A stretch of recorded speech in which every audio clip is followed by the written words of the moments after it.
নমস্কাৰ ৰাইজ। কালি কি হ'ল জানেনে, একদম গতানুগতিকভাৱে দিনটো চলি আছে, অৰ্ডাৰবোৰ অহা যোৱা হৈ আছে। কিন্তু ৰাতি 9টা বজাত এটা অৰ্ডাৰ আহিলে, মেগীৰ অৰ্ডাৰ। এয়া চাওক, মই লগাই দিছোঁ। ৰাতি 9:01 মেগীৰ অৰ্ডাৰটো প্লেচ হৈছে, 9:02 মই একচেপ্ট কৰিছোঁ আৰু 9:16 মোৰ ৰেডি হৈ গৈছে। মই জমেট'ক জনাই দিলোঁ যে মোৰ খানা ৰেডি হৈ গ'ল। জমেট' ৰাইডাৰ বিচৰা আৰম্ভ কৰিলে। ৰাইডাৰ পঠাব লাগে এতিয়া।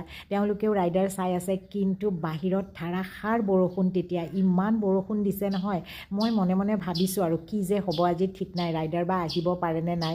সেয়ে হ'ল একদম, এয়া মোৰ অৰ্ডাৰ আছিলে, কাষ্টমাৰে কেঞ্চেল কৰিছে একেবাৰে ৰাতি 11:39, তাৰমানে 11:39 কেঞ্চেল কৰিছে। তেওঁ একদম উপায় নোহোৱা হৈহে কেঞ্চেল কৰিছে চাগে। মোৰ খুবেই বেয়া লাগিছে। ৰাইডাৰেও মোক বাৰে বাৰে, 2জন ৰাইডাৰেই মোক ফোন কৰি কৈছে, বাইদেউ পানী হৈছে, আমি যাব নোৱাৰোঁ।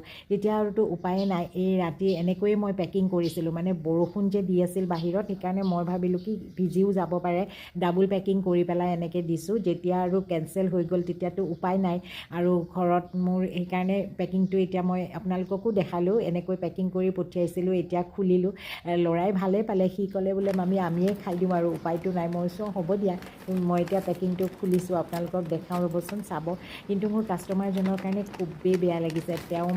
তেওঁক যে আমি পঠিয়াব নোৱাৰিলোঁ, ইমান বৰষুণ দিছে, তেওঁ হয়তো বুজি পাইছে আৰু তেওঁ বহুত দেৰি ৰৈ আছিল। 9টাতে অৰ্ডাৰ প্লেচ কৰি একদম 11:39 তেওঁ হেৰি কৰিছে, কেঞ্চেল কৰিছে। উপায় নাপায়হে কেঞ্চেল কৰিছে।